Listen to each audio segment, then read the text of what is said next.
During his trip to Cincinnati today, welcome back, by the way. Yeah. President Trump met with a group of people he's calling the ObamaCare victims. Everybody was happy. Then came ObamaCare, and now they have fewer choices. Premiums are 150% higher. It's amazing. It's much worse than that. The president is pushing hard for a health care vote to replace Obamacare, but Senate Republicans still very divided on how to subsidize coverage for low-income families and cut the cost of Medicaid. Joining me now to provide a sensible, libertarian solution to this hot and sick mess, it's former Texas Congressman Dr. Ron Paul. Welcome back, Dr. Paul. Thank you, Kenny. Good to be with you. So if you were still in Congress, how would you convince your peers to pass the kind of health care legislation that you and I both know this country needs, which looks nothing like this? With a great deal of difficulty. Yeah. Because the people aren't ready for a free market answer. They've become too dependent. So yes, there's lots of problems, but Obamacare got passed because somebody must have thought there was some problem.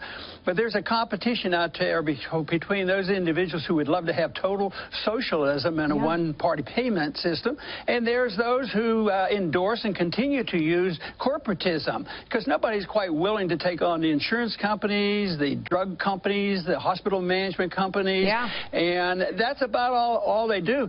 But, you know, it's just going to be difficult just to get rid of it all and do the free market, because there would be chaos, and who knows what's going to happen. But there's chaos now, and it's going, and Trump points out, it's going to get worse. But what they could do, and they could have done a while ago, as soon as they got into office, the Republicans could have passed something, well, let's just remove the mandate. Let's just get rid of the mandate. Well, let's do something for the insurance company where there's a little bit of more availability for insurance.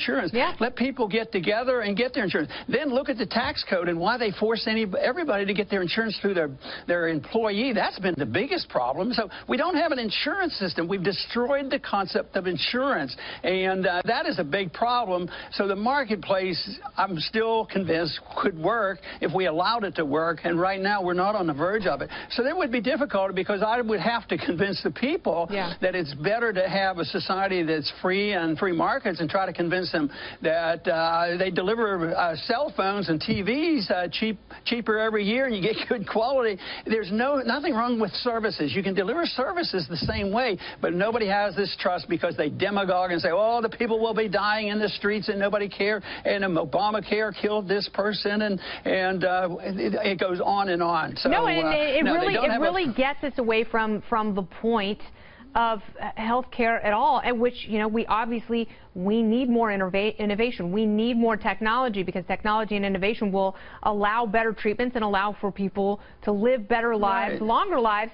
Do you think there's a Republican Party left anymore? Because it seems like there's so many disparate opinions within the party that it would almost be impossible to have a logical conversation with some of these people who, they may not be in favor of single payer per se, but they certainly are in favor of a watered-down socialist version of health care. No, and I think the answer to your question, is there much left of the party? No, they're complaining as much about what's going on now as the Democrats are. So there's really three parties going on. And your issue about technology, there's a lot of technology should be driving prices down. That's what it does in other fields.